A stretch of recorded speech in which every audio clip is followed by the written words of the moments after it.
All right. How are you all? I've been waiting for this day all summer, you guys. These are the best days on campus ever. People come, they are excited, you are ready to meet new friends. How many of you met new friends already? All right. All the parents stand up for a second. Let's give the parents a round of applause for moving you in. Believe it or not, my wife's right here. I'll introduce her in a second. We've only had like 2 or 3 fights in our life, and it's only been when we've been moving kids into campus, because I don't know what it is. It's like life blows up for us. We cannot figure out the emotions of it. It's hard for parents. So be nice to them for a few days. Anyway, we're so glad to have you here. You're going to spend a lot of time getting to know people. And you got to have your story down. I want you to get to know me a little bit.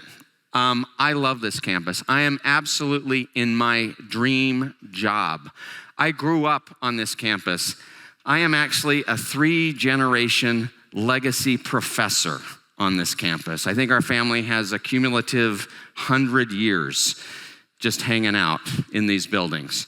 This is my grandfather, Clyde, graduate in 1932.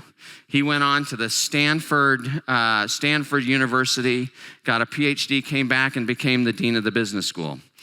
My father, Reed, is a graduate in 1963. Reed went on to get a PhD at Cal Berkeley. These are all used to be Pac-12 schools. We'll have a conversation about that a little later.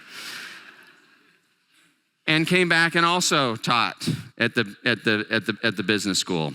I did the same thing. In fact, I graduated in 1987 with my wife, Janet. Janet, will you stand up for a second? Here she is. Take a wave. We are hoping that we can have some of you at events and have dinner with you and enjoy your company. We're always available. I do have office hours, by the way, and would love to see a number of you there. You can come and complain. You can come and just talk, any way you have it. My assistant, Teresa, I want her to stand up for a minute as well. We call her Mother Teresa. She is here to solve all of your problems. I'm not going to give out her number right now. We usually wait till week 2 and let you solve a few of your own problems, but we're here. We're here for you. I also have a nice family. I've got 4 kids, 3 kids that have graduated from the University of Utah thus far, and also their spouses. Now, you may see a pattern. My wife and I met here, kids met spouses here. We are not a dating app. But it might happen, but that is not part of the graduation guarantee. What is part of the graduation guarantee is that you're gonna have a great time. You're going to meet some fantastic people, and you're going to have a transformative experience in your life. So now that you're here, I want to give you just a couple pieces of advice, 4 to be precise, about what I wish I had known when I entered college.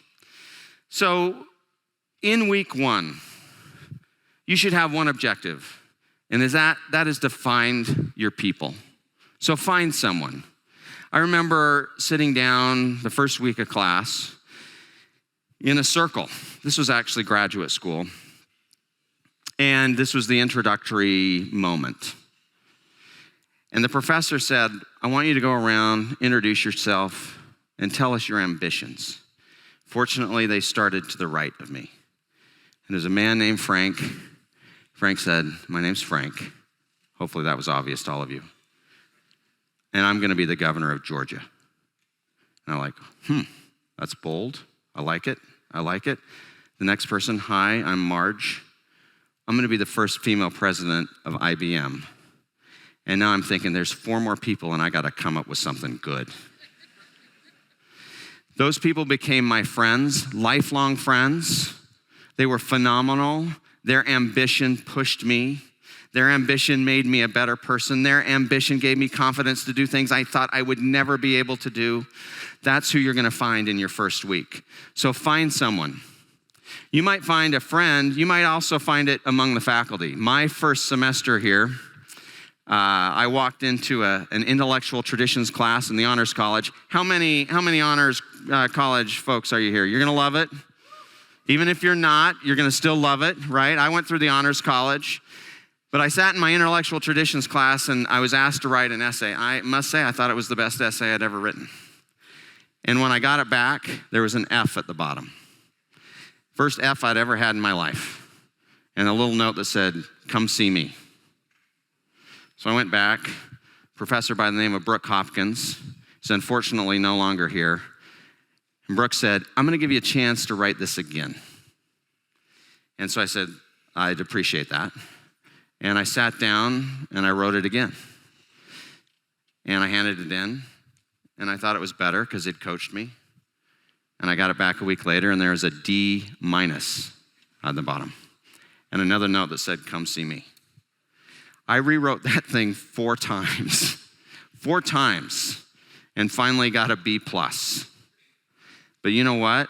After I'd finished the 4 times and I got the B+, he said, at the bottom it said, "Come see me. I'm not gonna let you write it again, but come see me." And he asked, "What did you learn through the process?" And I realized I learned what I didn't know, but I realized I shouldn't be afraid of what I didn't know. I learned that I should be able to run at big problems. I should take failure in stride and then try to do it again and try to get better. That single experience right there made me want to be a professor. And so I hope you find someone like that on our faculty, because they are extraordinary and they are here to try to help you find yourself. So, number 2, find something. This is a really sophisticated vocabulary I'm using today. Find something. We have a buffet here on campus. You can find anything you want. And I would encourage you, particularly your first semester, to get engaged in as much as you feel like you can.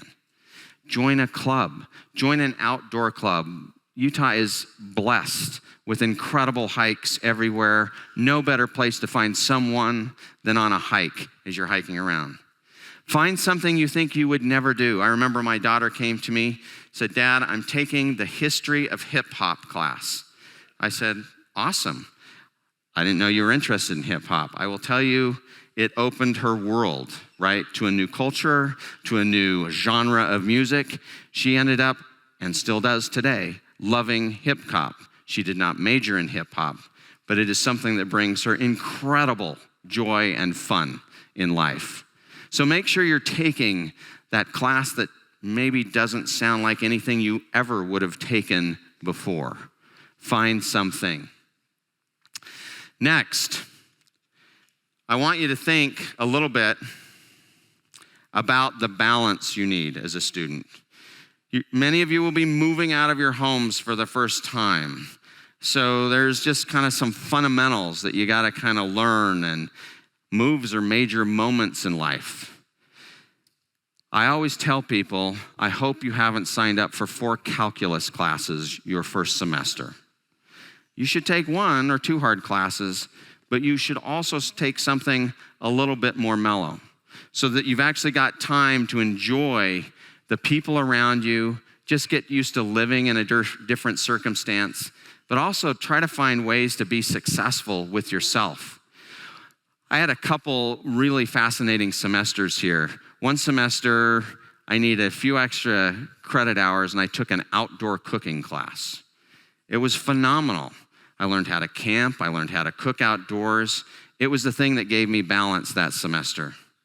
I remember another semester I had where I was in the business school.